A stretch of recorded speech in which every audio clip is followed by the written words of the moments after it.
سلامونه مینه او درنښت مې ومنئ. زاهد الله ذهین یم. نن درته حاضر شوی یم چې د نهم ټولګي د بیولوژي اوله برخه چې هضمي سیستم دی ستاسو لپاره تدریس کړم.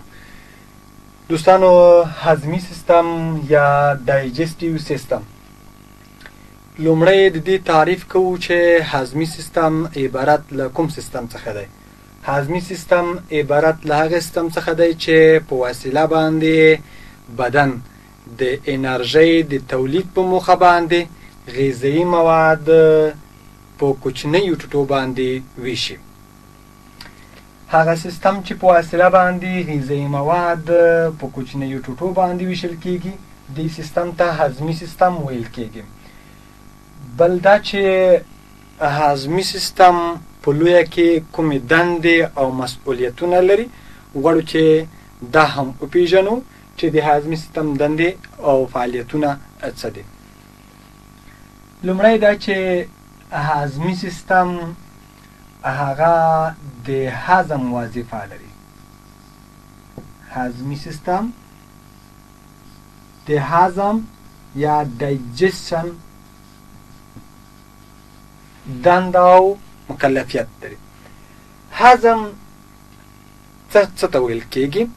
هضم هغه عمل دی چې په وسیله باندې غذایي مواد په کوچنیو جذب وړ غذایي وړ مالیکولونو باندې ویشل کیږي. یو ځل بیا هم تعریفوم. هضمي سیستم هغه وبخئ هضم هغه عمل دی چې په وسیله باندې غذایي مواد په کوچنیو مالیکولونو باندې ویشل کیږي تر څو چې د کوچنیو کلمو په واسطه باندې د جذب وړ نه وي ګرځېدلې. دویم دنده او مسؤلیت دا دی چې جذب دی. هضمي سیستم دویمه دنده جذب دی.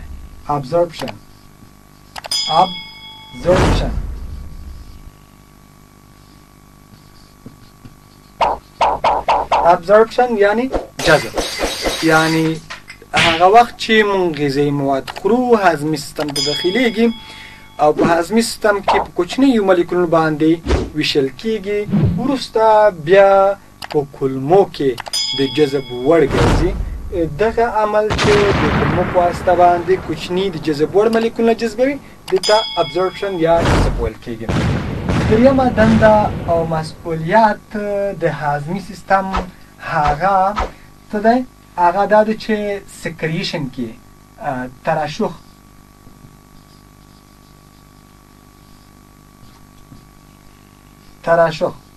سکریشن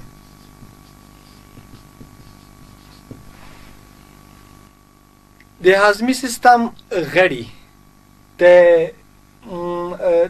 غذایي موادو د هضم په موخه باندې یو لړ ترشحات کوي، یعنی انزیمونه او هورمونونه تولیدوي. دا دنده مسؤلیت هم د هضمي سیستم دی. څلورمه دنده د هضمي سیستم هغه حرکي دنده ده.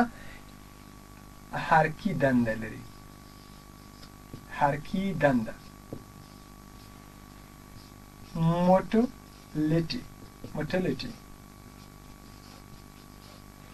موټیلیټي یا حرکي دنده دا د هضمي سیستم یو بله دنده ده چې د دې په وسیله باندې غذایي مواد مخته ټیلول کیږي او هم غذایي مواد د معدې، کولمو یا په لویه کې د هضمي سیستم په ترشحاتو کې مخلوطیږي. د هضمي سیستم دوه ډوله حرکي دندې سرته رسوي. یو ډول حرکي دندې ته پریسټالیټیک مومنټ یا موجي څپهیز حرکات ویل کیږي. څپهیز یا موجي حرکات، او بل ډول موټیلیټي یا حرکي حرکات چې دي هغې ته ویل کیږي چې میکسینګ مومنټ یا غوګل کولو حرکت. میکسینګ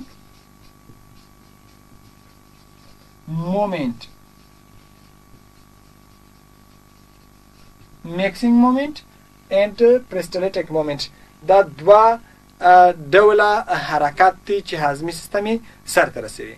فرض مثال مونږ وایو کله چې یو څه خورو خولې ته اچوو او د خولې نه وروسته مرۍ ته تېرېږي مارۍ ته د تېرېدو سره سم په مارۍ کې څپهیز حرکات پیلېږي د مارۍ د پیل نه نیولې تر پایه پورې چې په معده باندې ختمیږي تر هغې ځایه پورې دا د غذایي موادو انتقال د اټیل وهل هغه د څپهیزو حرکاتو په وسیله باندې صورت نیسي.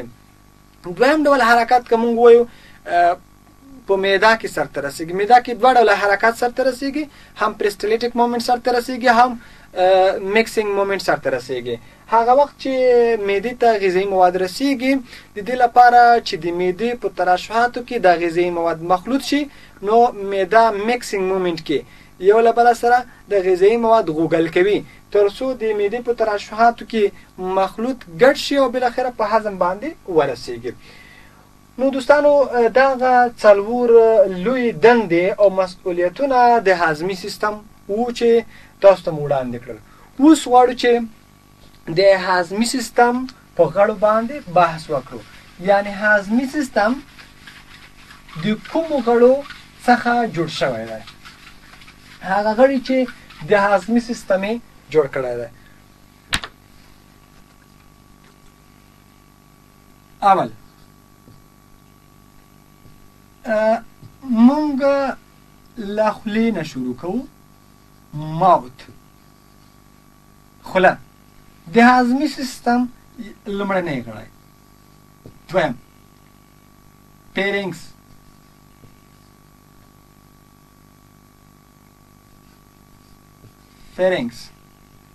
څه معنی؟ حلقه چې د خولې نه وروسته موقعیت لري.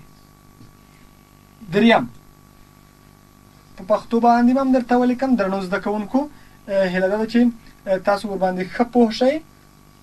حلق. بل ایزوفیګوس. ایزوفیګوس څه معنی؟ مری. دا د هضمي سیستم یو بل غړی دی. څلورم غړی د هضمي سیستم سټومیک دی. سټومیک یعنی معده. پنځم غړی د هضمي سیستم هغه small intestine.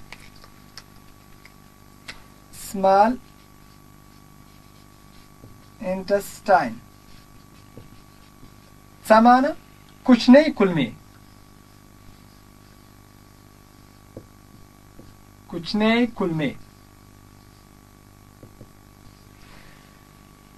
شپږم غړی د هضمي سیستم هغه لارج انټسټاین دی.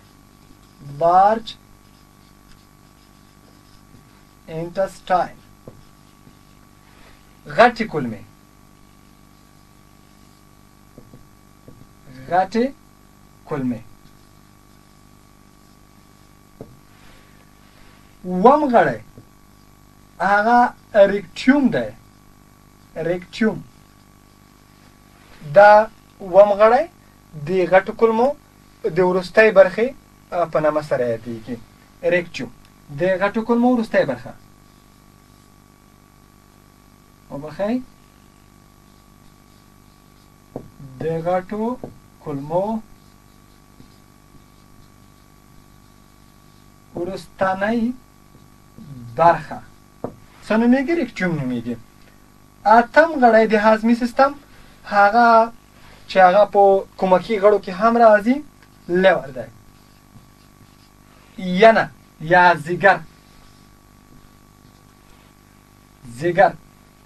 نهم غړی هم د هضمي سیستم موجود دی چې هغې ته ویل کېږي سلیوري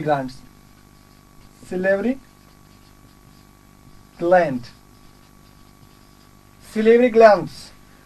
دا چې ډېر غدوات دي نو وایو چې د خولې غدوات یا د لاړو غدوات.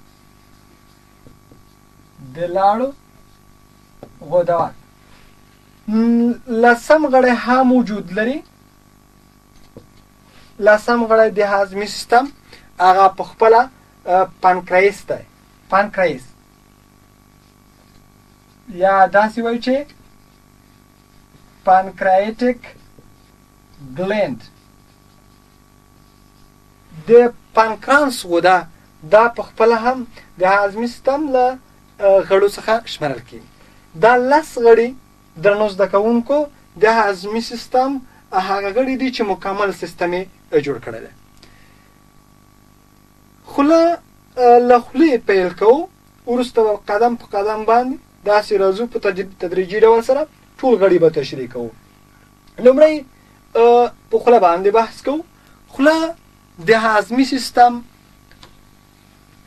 لومړنی غړی دی. د خوله یو شمېر اناتومیک جوړښتونه لري. خوله یو شمېر اناتومیک جوړښتونه لري چې عبارت له شونډو،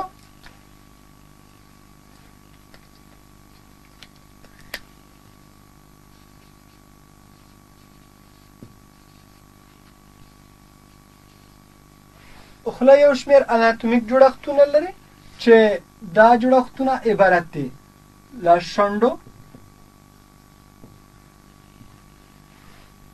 له غاښونو،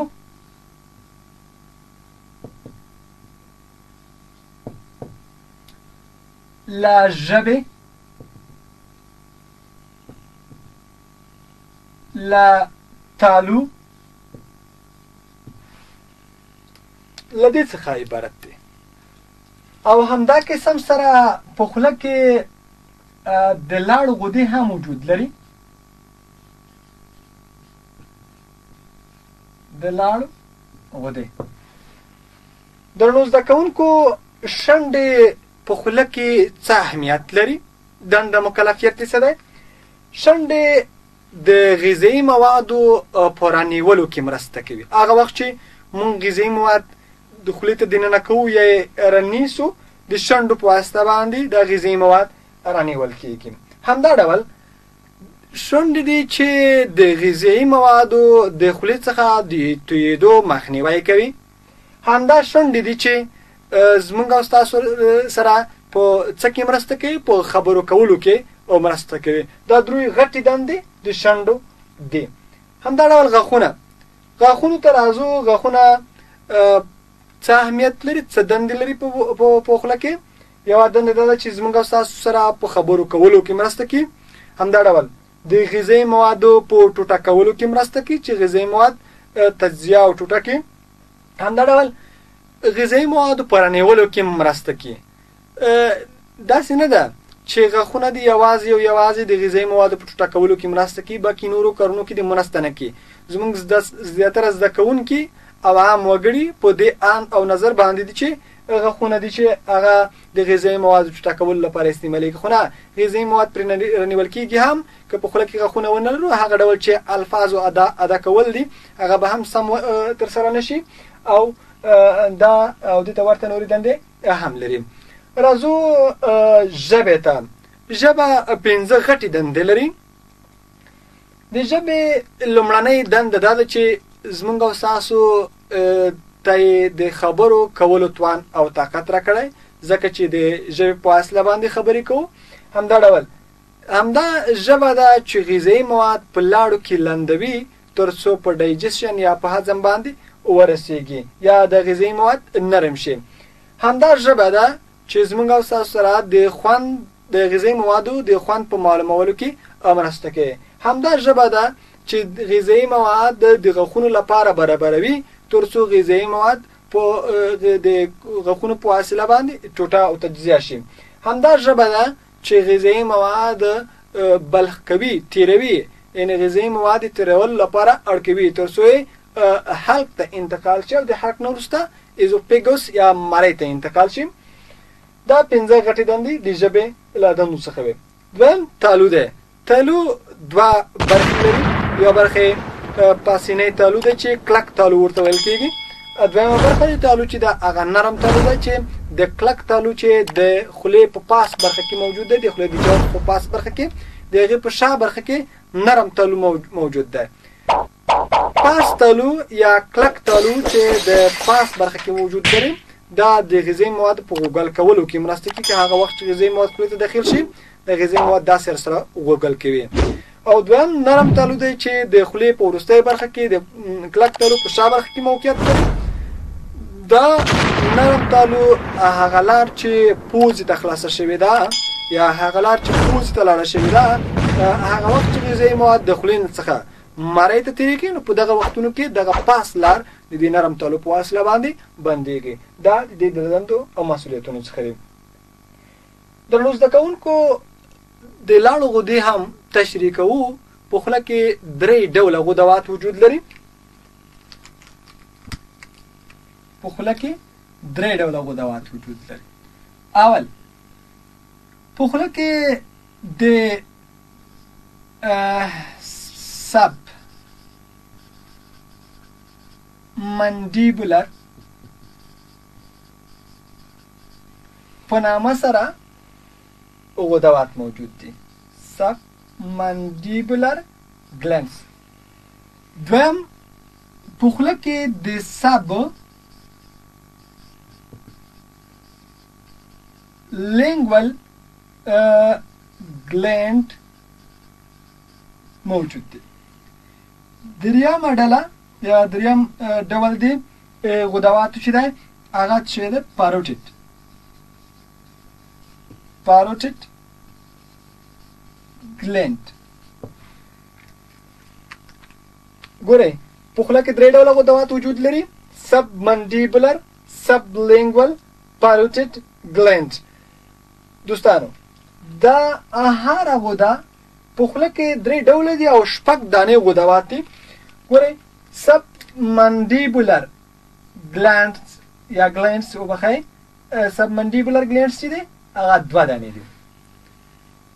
دغه د خولې د ژامې په لاندنۍ برخه کې په دغه اړخ کې او په دغه اړخ کې موقعیت لري. 2 دانې دي. سب لینګول ګلانډز دا هم 2 دانې غدوات دي. دواړه د ژبې لاندې موقعیت لري. همدا قسم سره د پاروټیډ ګلند 2 غدوات دي چې هغه د خولې د وروستۍ برخې یا د غوږونو د نرمیو په لاندنۍ برخه کې دغه برخه کې موقعیت لري. نو 6 ډوله 3 ډوله غدوات دي او 6 دانې ته شمیر رسیږي چې دا هم د غذایي موادو په هضم او د غذایي موادو په نرمولو کې مرسته کوي ترڅو د بلغ او ترڅو د هضم لپاره آماده شي. راځو دوستانو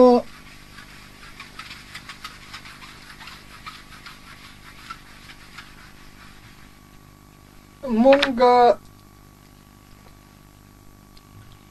د غاښونو په برخه کې یو څو خبرې کوو. غاښونه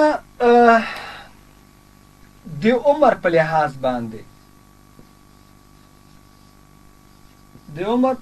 باندې غاښونه هغه 2 ډوله دي. یو ډول ته همیشنی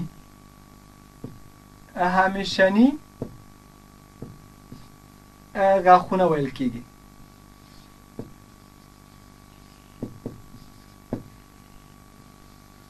دویم ډول ته موقتی یا د شیدو غاښونه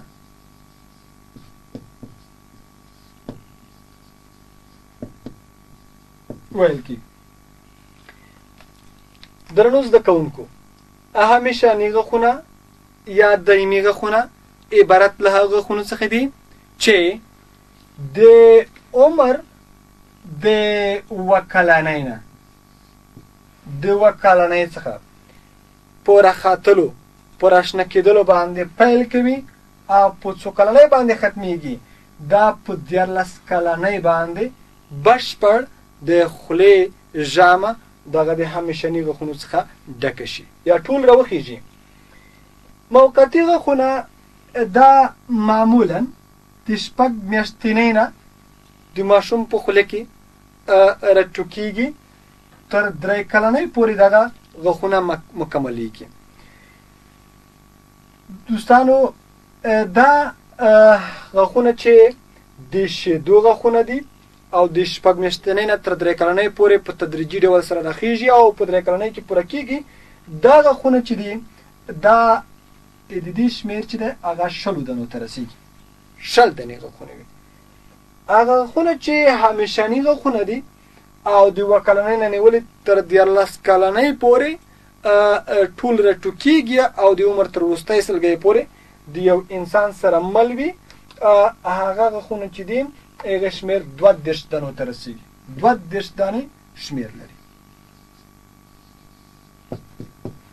شمېر 32 دانو ته رسېږي د دې لپاره چې موږ ښه او په واضح ډول سره پوه شو نو په همدې اساس باندې د غاښونو موډل راسره دی لږ وروسته یې تشریح کوو خو مخکې له دې چې دا غاښونه تشریح کوو او بخیر د دې غاښونو موډل تاسو ته تشریح کړم لومړی غواړم د غاښونو ویشنه چې په نورو برخو کې هم شوې ده په نورو لحاظونو باندې هم شوې ده هغه تاسو ته ووایم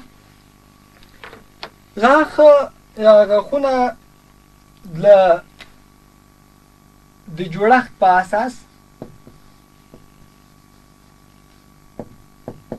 د جوړښت په اساس باندې هم ویشل شوي دي د جوړښت په اساس باندې هم غاښونه ویشل شوي دي یو ته د تاج کلمه استعمالیږي اولې برخې ته او بخیر تاج کلمه کراون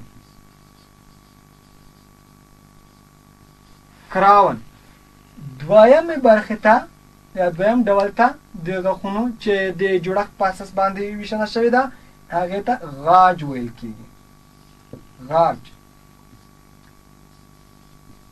نیکم ورته ویلی شو غاړه دریم ډول د غاښونو هغه د ریښې څخه عبارت دی روټ یا تاج د غاښ کومې برخې ته ویل کېږي غاښ د جوړښت په اساس باندې په دریو برخو باندې ویشل تاج غاج او ریښه یا کراون نیک او روټ تاج د وریو څخه د غاښ راوتلې سپینه د کلسیم کاربونیټ څخه جوړه شوې برخه ده چې د هم په ماشومانو او هم په لویانو کې دغه برخه موجوده وي همدا ډول غاج دی غاج چې د غاښ د تاج د برخې په منځنۍ یا په لاندنۍ برخه کې موقعیت لري معمولا نرمه برخه ده همدا قسم ریښه هم د غاښ لاندنۍ او وروستنۍ برخه چې په ژامه یا وریو کې دننه شوې وي دغه برخه ده او دغه برخه چې ده د دغې له لارې هم د عصبي رشتو راداخلېدل غاښ ته شوي دي او هم د وینې رګونه د دې له لارې راغلي دي غاښ ته تر څو د غاښ حجرات د غذایي موادو او د اکسیجن لپاره خړوب کړي او د دوی لپاره ترې د فعالیتونو لپاره ترې انرژي تولید شي دا د جوړښت په اساس باندې د غاښونو ویشنه وشوه او په بل لحاظ باندې چې د دندو په لحاظ باندې هم غاښونه ویشل شوي دي د دندو په لحاظ باندې هم غاښونه په مختلفو برخو باندې ویشل شوي دي